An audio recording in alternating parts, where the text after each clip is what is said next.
Unit 7 then takes us in one way out a bit of the actual plant, so we're going to talk about supply chain management, the question of how these production processes or service processes are integrated in a supply line, which is quite often also a value creation chain, and the proper and efficient management of that supply line adds a lot of, or can add a lot of value to your value creation processes.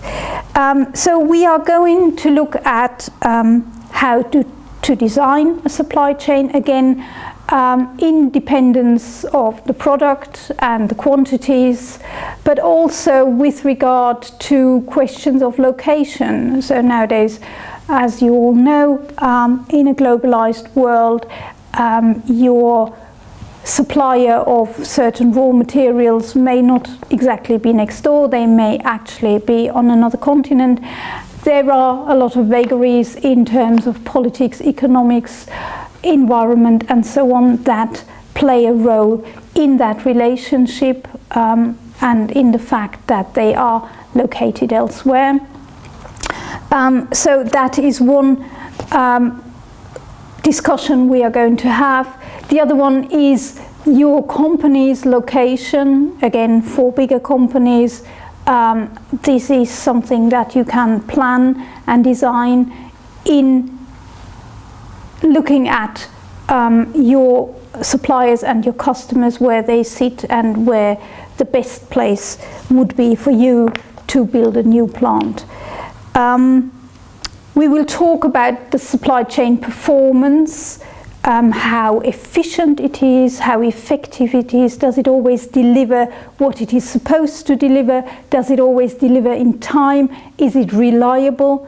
All these factors come into the measurement of supply chain performance. And then obviously you have variability, as I've just said with the capacity and inventory, you have a variability of demand, same for the supply chain, but you also have other variabilities that have to do with the fact that these companies are quite closely integrated, and that what happens or what goes wrong in one company can very much affect what goes wrong, say, in your company. So that is something we will look into.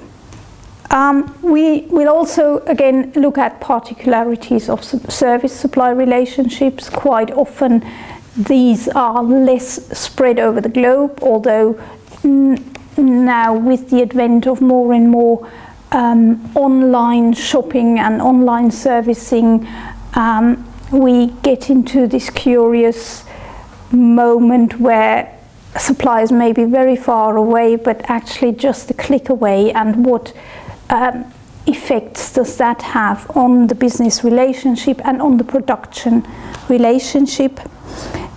What role do social media have in services in particular? You all know that a lot of service companies nowadays exist because there is the Web 2.0, and we will have a look at that. And finally, we'll look at the possibility of outsourcing, again, a big topic, and we'll look at the decisions made in that respect.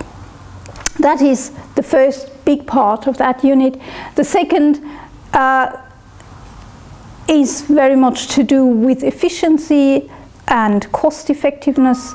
It is around lean operations and lean management, again a buzzword, but we will look a bit critically into the assumptions of lean operations, the principles, some of the tools, the just-in-time systems that have made that philosophy famous, but then also take quite a critical look at the relationship between this kind of rationalization and the uncertainty it produces for employees, for customers, for suppliers, and for the organization itself.